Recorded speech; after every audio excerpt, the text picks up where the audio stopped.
When I got married, I didn't mention I inherited 4 houses from my dead mother. And trust me, I've never been more grateful for keeping that secret. Stick with me while I share my story, and if it touches you, don't forget to support our channel by hitting that subscribe button, dropping a like, and sharing it with the people you care about. I met Daniel Brooks at a friend's barbecue 2 summers ago. He was the kind of man who knew how to make everyone laugh, confident but not arrogant, or so I thought. I was a nurse working long shifts, living a quiet life in Austin. My mom had passed away 2 years earlier, and losing her changed something inside me. She left me 4 houses, small rental properties she had worked her whole life to pay off. It was a lot, more than I could ever need, but I never told anyone about it, not even Daniel. I wanted to be sure whoever I married loved me for who I was, not what I owned. When Daniel and I started dating, everything felt easy. He'd show up outside my workplace with coffee, surprise me with little notes, and talk about our future like it was already written in the stars. He told me about his struggles, how his contracting business wasn't doing great, but he was determined to build something of his own. I admired that. It made me want to support him, not because of his success, but because of his drive. When we got married, it was small and simple, just close friends and a few relatives. I wore a dress I bought on sale, and Daniel said I looked like a dream. For a while, I believed that everything was perfect. We rented a cozy house on the outskirts of town. I worked extra shifts, and Daniel picked up small renovation jobs. We were building a life together, or at least that's what I thought. Slowly, things began to change. At first, it was little comments. He'd ask why I didn't push for higher pay, or why I didn't dream bigger. He'd tease me about not knowing how hard it is to run a real business. It sounded like jokes, but there was a sting behind them. He started caring more about appearances, what car we drove, where we went out, how people saw us. One evening, I mentioned maybe saving for a down payment on a better place. He laughed and said, "You think we can afford that? You're cute."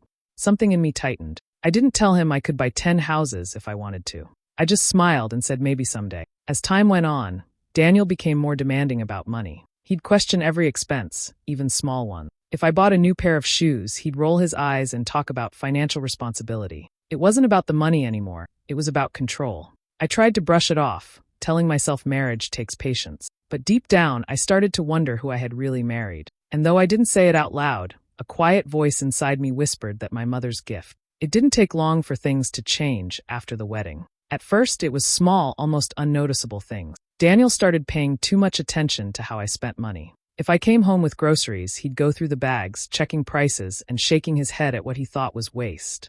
I used to think he was just being careful, but it slowly turned into something more. One evening, I bought a small cake for us after a long shift at work. I thought it would be a nice treat, but when he saw the price tag, he frowned and said, "You really think we need to waste money on that?"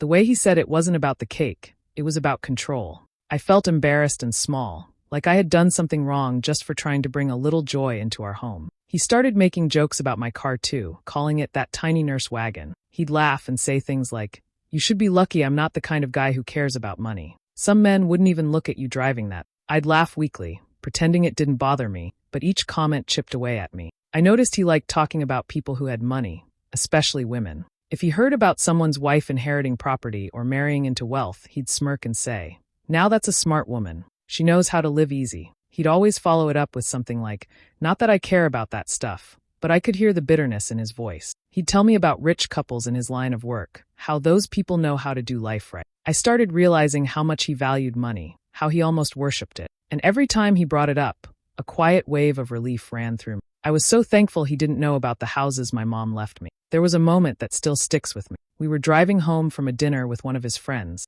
and Daniel started talking about how much the friend's wife's family was worth. "Imagine marrying into that kind of money," he said, almost to himself. Then he looked at me and added, "Don't get me wrong, babe. I married for love, but a little comfort wouldn't hurt." I smiled tightly, staring out the window, holding my tongue. At night, while he slept beside me, I'd lie awake and think about how different he had become. He used to hold my hand and tell me we could conquer anything together. Now, it felt like all he saw was what I didn't have, or what he thought I didn't have. Something inside me began to grow quiet. I stopped sharing little joys, stopped asking for things. I kept my words small, my steps careful. But deep down, I also started to protect something, my secret. Something in my gut told me to keep it hidden, to guard it like my life depended on it. And the longer I watched Daniel's true nature show, the more I knew that voice was right. Secret I'd kept might be the only thing that would save me later. In front of everyone, Daniel was the kind of husband people admired. He'd show up at family dinners with flowers in his hand, pull out my chair, and wrap his arm around me like I was his whole world. He'd compliment me in front of his friends, calling me the best thing that ever happened to him. People would smile and say I was lucky to have such a thoughtful man. I used to believe it too, but those moments had started to feel like scenes from a play, something he performed, not something he felt. When the door closed and it was just the two of us, everything changed. His voice would turn cold, his eyes distant. The man who laughed with me in front of others became someone who barely looked at me. He'd spend hours scrolling through his phone or pretending to work on his laptop. If I tried to start a conversation, he'd sigh or say he was too tired. I kept trying to fix things, cooking his favorite meals, asking about his day, but nothing seemed to matter. He only came alive when someone else was watching. One night, I came home early from my shift at the hospital. As I walked up the driveway, I heard Daniel talking on the phone. His voice was low, but I could tell he didn't know I was there. I paused by the kitchen door, and what I heard made my stomach twist. He was talking to his brother, saying he deserved better than struggling with a broke nurse. He laughed as he said it, like it was some kind of joke. I stood there frozen. It felt like someone had punched the air out of me. I wanted to burst in and ask him what he meant, but I didn't. Instead, I walked quietly back outside, sat in the car for a few minutes, and stared at nothing. That sentence kept echoing in my mind, a broke nurse. So that's how he saw me. Not as his wife, not as someone who stood beside him, but as someone beneath him. When I went back inside, he was already off the phone, smiling like nothing had happened. He asked me how work was, kissed my cheek, and said he'd been missing me. I smiled back, pretending everything was fine. My heart was breaking, but I wasn't going to show him that. That night, as he slept, I looked at him and made myself a quiet promise. I wouldn't let him see me weak again. From that moment, I started observing him closely. The way he changed his tone depending on who he was talking to. The fake smiles, the sudden kindness when someone new was around. I realized every word he said in public was calculated. So I decided to test him. I wanted to see how far he would go if he truly believed I had nothing. I stopped offering to pay for little things, stopped talking about money altogether. I wanted to see what he would do when he thought there was nothing to gain. And in my heart, It started with little comments that didn't seem like much at first. Daniel began talking about how we should declutter the house, saying it was time to let go of old things. Most of the items he pointed at were things that had belonged to my mother, her paintings, her dishes, even a small rocking chair she used to sit in. One evening, he looked around the living room and said, "We should sell some of this stuff. It's just taking up space." I froze for a moment. Those weren't just things to me. They were pieces of her, pieces of my childhood. I told him gently that I wanted to keep them, that they reminded me of her. His face hardened, and he sighed like I was being unreasonable. "Emily," he said, "you can't live in the past forever. It's just clutter. We could use the extra cash." I told him no.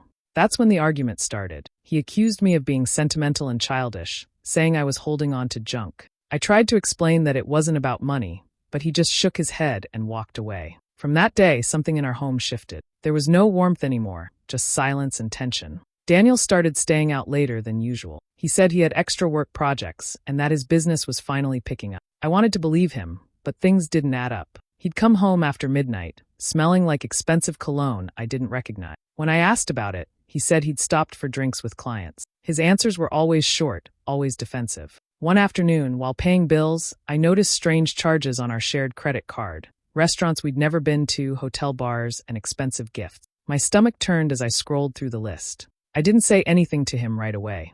I just sat there, staring at the screen, realizing that I was no longer confused. I was starting to see him for who he really was. I told my best friend Sarah about it over coffee a few days later. She frowned and said, "Emily, something's not right. You should look into it." She even offered to help me go through the charges or hire someone to check. But I shook my head. I told her I didn't want to jump to conclusions, even though deep down, I already had them. That night, I lay awake, staring at the ceiling. Every word he had ever said started replaying in my mind. Every insult, every fake smile, every time he called my mother's things clutter. It all started to fit together like pieces of a puzzle I hadn't wanted to see before. I could have confronted him right then. I could have shouted, demanded answers. But instead, I decided to stay quiet. I wanted to know how far he would go if I didn't stop him. I didn't want to just react. I wanted to understand. So I started watching him closely, letting him think he was still in control. He didn't know it yet, but his lies were slowly building the trap he'd one day fall into. Already knew, whatever mask he was wearing wouldn't last much longer. I wanted to see who Daniel really was when there was nothing for him to gain, so I came up with a plan. One evening over dinner, I told him that the hospital had made budget cuts and I'd lost my job. I said it softly, pretending to be embarrassed and scared. I expected him to comfort me, to say we'd figure things out together. Instead, he just stared at me for a few seconds, then sighed loudly. "You're kidding, right?" he said. When I shook my head, he pushed his plate away and muttered, "Unbelievable." The rest of the night was quiet. He didn't ask if I was okay or what my next steps were. Instead, he complained that we'd fall behind on bills and that my timing couldn't be worse. The next day, he started acting colder. If I tried to talk, he'd give short answers. When I mentioned maybe picking up part-time work, he said, "Yeah, maybe you should actually contribute for once." It shocked me how quickly his kindness disappeared. A few days later, I overheard him on the phone again. He was talking to someone, probably his brother, and said, "I don't know how long I can keep dealing with her. She's got nothing going on now. Maybe she should just move in with her dead mom since she's so useless." The words hit me like ice. I stood there in the hallway numb. He didn't even lower his voice. He didn't care if I heard. That night, I packed a small bag. I didn't tell him where I was going. I just said I needed space to think. He barely looked up from his phone and muttered, "Whatever, do what you want." I drove for almost 2 hours until I reached one of my mother's houses, a quiet lakefront property she had loved. It had always been my favorite, surrounded by tall trees and the sound of water against the dock. When I got there, I unlocked the door and stepped inside. The air smelled like cedar and memories. I sat on the floor, still in my work clothes, and cried until there were no tears left. It wasn't just the words he said, it was what they meant. Everything between us had been a lie. I realized that the man I married never loved me. He loved the version of me he thought he could control. As the night grew darker, I sat by the window watching the reflection of the moon on the water. I thought about my mom and how she always told me to trust my instinct. I finally understood why I had kept my inheritance a secret. Something inside me must have known this day would come. By the time the sun began to rise, I had made up my mind. I wasn't going to cry over him anymore. I wasn't going to beg for love from someone who didn't have any to give. He wanted a woman he could use, not a partner. And now A few days after I left for the lake house, Daniel started texting me like nothing had happened. His messages were short and polite, pretending to care about how I was doing. I replied the same way, calm and distant. I didn't want him to know that I was already watching him closely. Something told me he wasn't just angry or frustrated, he was hiding something. One evening, while checking our shared email for bills, I noticed a strange notification from one of his social accounts. It was a message from a woman named Madison. Curiosity turned into dread as I clicked through and saw their chat history.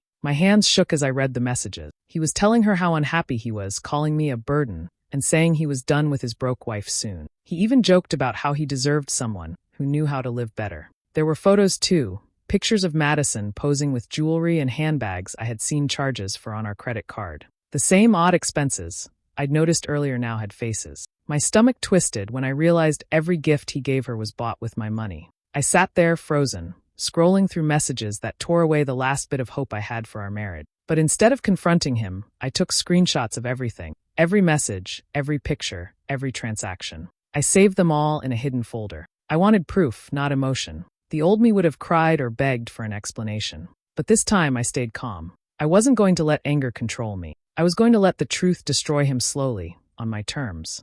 When he called that night, I answered as if nothing had changed. He said he was working late again, and I pretended to believe him. I even told him I missed him, just to keep him comfortable. He laughed and said we'd talk when things settled down. His tone was relaxed, confident. He thought he was untouchable. Over the next few days, I followed Madison's social posts quietly. She seemed proud to show off the things he bought her, bracelets, perfume, even a watch I had gifted him for his birthday. Seeing her wearing it made my chest ache, but I didn't let myself break. Each post only made my resolve stronger. It became clear that Daniel never saw me as a partner. I was just a safety net, a quiet woman who worked hard and didn't ask too many questions. But he had underestimated me. He thought I was weak because I stayed silent. What he didn't know was that silence can be a weapon when used at the right time. I spent the next few nights at the lake house planning what to do.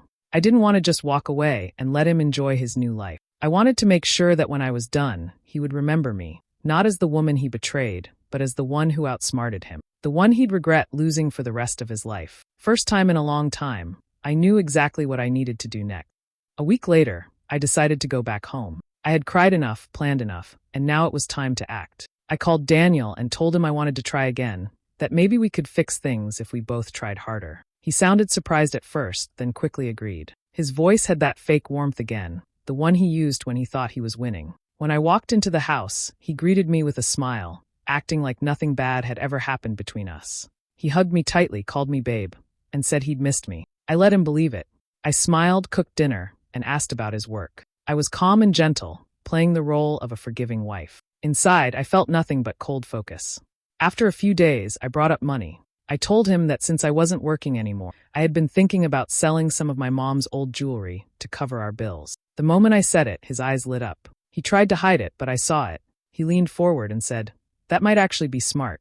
I could even help you find someone who'd pay a good price." I pretended to think about it, nodding slowly. "That would be great," I said. "I just want to get through the next few months until I find another job." He smiled, kissed my forehead, and told me not to worry, that he'd handle it. In that moment, I knew I had him exactly where I wanted him. What he didn't know was that, while I was pretending to rely on him, I was meeting with a lawyer behind his back. My lawyer was calm and professional, but when I told her everything, about the cheating, the lies, the secret inheritance, she looked at me with quiet respect. "You're doing the right thing," she said. Together, we worked on paperwork to protect everything my mother had left me. I transferred the deeds of all 4 houses into a trust under my mother's name. It meant Daniel would never have any legal claim to them, not even if we were still married when I filed for divorce. I signed every document carefully, feeling stronger with each stroke of the pen. Back at home, I played along like nothing was happening. I let Daniel think I was still fragile and grateful for his support. He'd call people and brag about how he was helping me manage things, how he was taking care of his wife.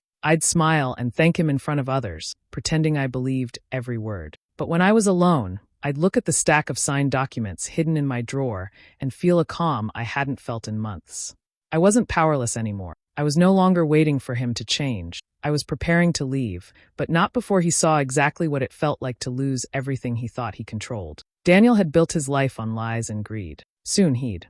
A few weeks later, I told Daniel I wanted to throw a small dinner for his birthday. I said I wanted both of our families there to celebrate, to start fresh. He looked surprised but happy, thinking I was finally coming around. "That's my girl," he said, smiling wide. He had no idea what was coming. I spent the whole week planning everything. I cooked his favorite meal, set the table beautifully, and even bought him a new shirt to wear. He was in a great mood that night, laughing loudly, talking about how lucky he was to have such a caring wife. Both of our families were there, chatting and smiling, unaware that the air in the room was about to change completely. As everyone ate, Daniel started bragging about his work and the big opportunities he had coming. He made a few jokes at my expense, light ones, but enough for me to feel the sting. I smiled through it, waiting for the right moment. After dinner, when everyone was relaxed, I stood up from my chair and looked around the table. My hands were steady, but my heart was pounding hard inside my chest. "I'd like to say something," I began, my voice calm. The room quieted down.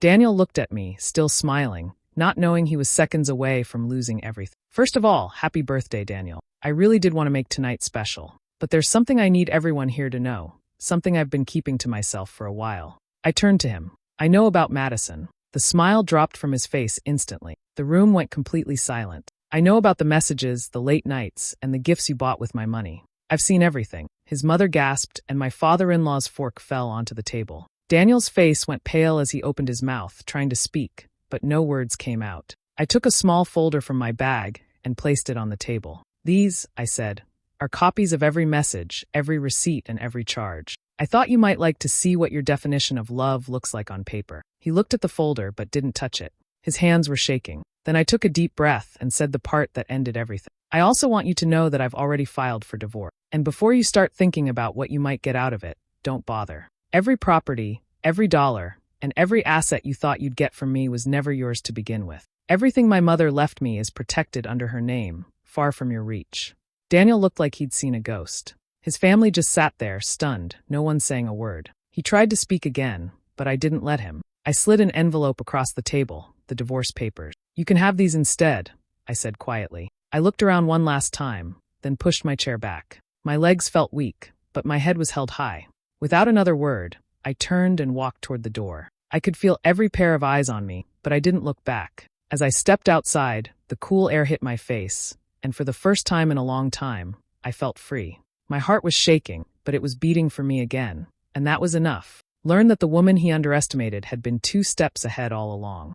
After that dinner, everything changed. Daniel's family could not believe what they had heard. His mother, who once defended him in every argument, refused to even look at him. His father called him a disgrace, saying he had shamed the family. His siblings stopped talking to him altogether. The truth had spread quickly, and everyone now knew who he really was. The man who once tried to control everything suddenly had nothing left to control. Madison disappeared almost immediately after the dinner. As soon as she found out Daniel had no money and no future to offer, she blocked him and deleted every trace of him from her life. The expensive gifts she used to post pictures of were gone, and so was her fake love. Daniel tried reaching out to her, but she didn't respond. He had built his whole world on lies, and one by one, those lies collapsed around him. A few days later, Daniel tried calling me. First it was one message, then 10, then dozens. He begged for forgiveness, saying he didn't mean to hurt me, that he was just stressed and confused. He said he wanted to start fresh, that we could make things right. But I didn't reply.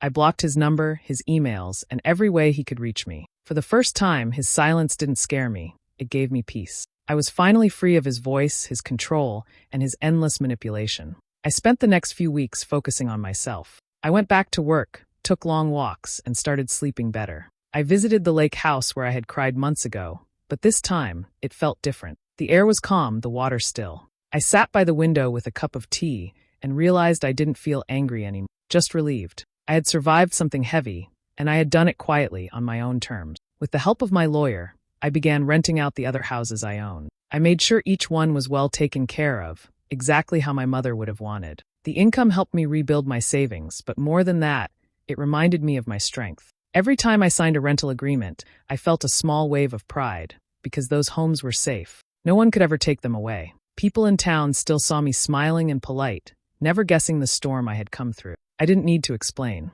The world didn't know my story, and I didn't want it to. I had learned that peace doesn't come from shouting your pain. It comes from quietly protecting what matters. Sometimes, when I drive past one of my mother's houses, I slow down for a moment. I look at the garden, the lights in the windows, the small signs of life returning. It always makes me smile. Daniel might have thought he could use me, but in the end, I walked away with everything that truly. Months had passed since everything ended, and life had finally begun to feel calm again. Emily sat on the porch of her lake house one quiet morning, holding a warm cup of coffee in her hands.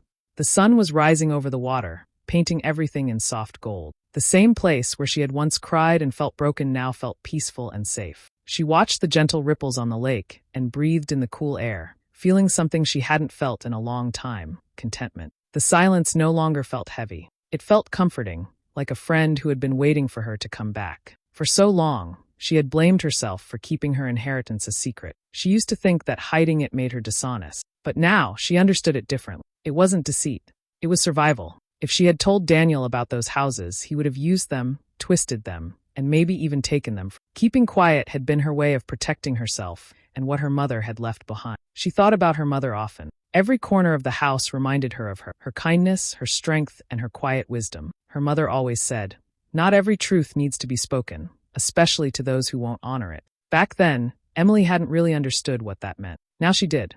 Her mother's legacy wasn't just about the 4 houses or the money they brought. It was about resilience, independence, and knowing when silence was strength. Emily opened the windows and let the morning breeze fill the room. The scent of pine trees mixed with fresh air drifted in. She felt light, almost weightless.